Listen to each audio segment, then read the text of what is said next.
Kakapora higher secondary की girls हैं यहाँ पर। तो हमारा जो कल 12th का रिज़ल्ट आया था उसमें जो केमिस्ट्री है उसमें हमें एक्सटर्नल कोई भी मार्क्स नहीं रखा गया है। 20 एक्सटर्नल मार्क्स होते हैं, हमें कुछ भी नहीं है। और मुझे अपना 95% मार्क्स आ रहे हैं, बट लेकिन वो मुझे नीचे रेपियर दिखा रहा है। अब हम गए थे, मतलब हमारे स्कूल में जो है वो 30 है, 30 बच्चों को ऐसा हुआ है, स्किप हुआ है सारों का केमिस्ट्री एक्सटर्नल में। और पुलवामा में जो है, पुलवामा और दो ये आते हैं गांव, उनमें भी नहीं आया है। 2 हायर सेकेंडरीज उनको भी नहीं है। 23 स्टूडेंट्स एक में है, दूसरे में भी 20 स्टूडेंट्स है।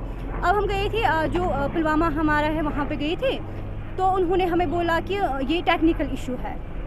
अब हम चाहते हैं कि हमें विदिन 24 आवर्स ये जो इन्होंने गलती की है इसको रेक्टिफाई किए, क्योंकि जो कल रिजल्ट आया हम ही जानते हैं हमने कितनी ह्यूमिलेशन उठाई उसकी वजह से। कोई नहीं मानने को तैयार है। मेरे 95% है लेकिन कोई नहीं मानता। वो बोलता आपको रेपियर आया है नीचे, क्योंकि मुझे केमिस्ट्री रेपियर दिखा रहा है। हमारी बस यही डिमांड है कि जो गलती हुई है, चाहे किसी से भी हुई हो, वो रेक्टिफाई की जाए। विदिन 24 आवर्स हमारा नया रिजल्ट निकल आए। कितने स्टूडेंट?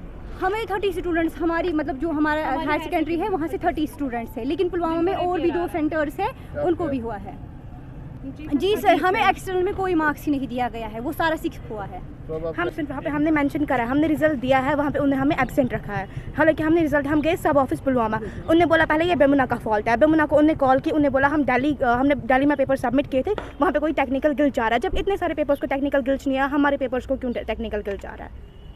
में बोल रहे हैं हमारा रिजल्ट गलत निकाल रहे हैं। 2 महीने 27 मार्च हमारा एग्ज़ाम ख़त्म हुआ है फिज़िक्स पेपर, तब से हम रिज़ल्ट का वेट कर रहे हैं। ऊपर से मार्च सेशन किया, 1.5 साल हमें 12th में हुआ, इसके बाद भी हमारा रिज़ल्ट गलत निकाल रहे हैं। और आप खुद देखिए, कोई टॉपर होगा तो उसे कोई बोलेगा तुम्हें रेपियर आ रहा है, उसको क्या होगा? ये कितनी केयरलेसनेस है, कितनी लीनियंसी डाली है इन लोगों ने। तो आप चाहते हैं कि रिजल्ट भी नया निकले, और जो मतलब जिन्होंने ये केयरलेसनेस की है दे शुड बी एलिमिनेटेड, उनके खिलाफ एक्शन लेनी चाहिए।